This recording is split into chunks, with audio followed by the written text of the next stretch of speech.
Mmesikia historia 6.5 billion kuwekwa kwa Swiss account ya Visa instead ya kuwekwa kwa consolidated fund.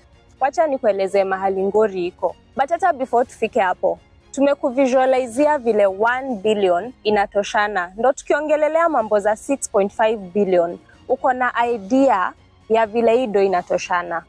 Anyway, back to consolidated fund.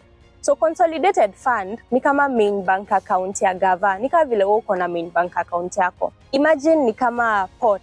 Kama tumechukua grants huko, tunaweka kwa hii main account. Kama tumekopa deni, inapitia hapa. Kama ni taxes zangu na zako zikiokotwa, zinaingia hapa ndani. So ni hiyo fund, consolidated fund.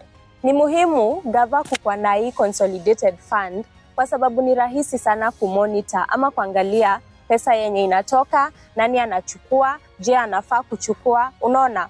Na hii process ya kutoa pesa kwa hii consolidated fund, ukitaka kutoa pesa, tuseme Ministry ya Health inataka kutoa pesa za madawa, tuseme, wanaandikia Treasury wanawaambia tunahitaji kama 5 million ya kununua dawa.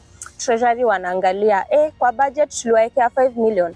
Kama vitu zina check out, wanaipitisha kwa watu wanaitwa Controller of Budget. Controller of Budget pia ni kama foreman. Yeye ndo anasimamia hii pesa. So lazima pia yeye a double check kwamba hii ministry ilitisha 5M na ni kweli wanafaa kupata 5M. So si unaona hapo kuna ka process na ni ngumu sana pesa ya gava kupotea ikiwa kwa hii consolidated fund.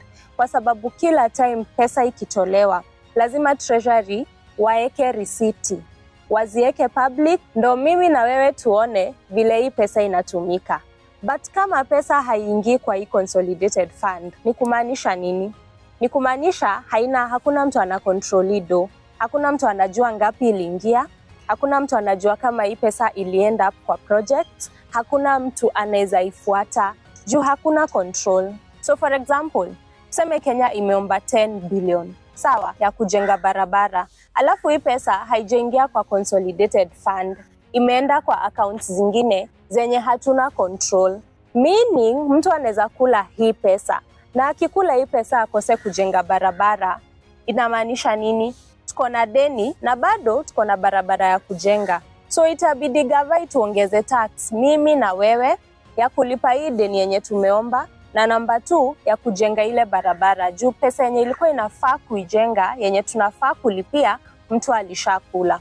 Hiyo ndo ngori yenye iko kama pesa haipitii kwa consolidated fund. Unaona umuhimu wa kujua budget, umuhimu wa kujua hii process yote ya mapesa zinachukuliwa wapi, zinaenda wapi.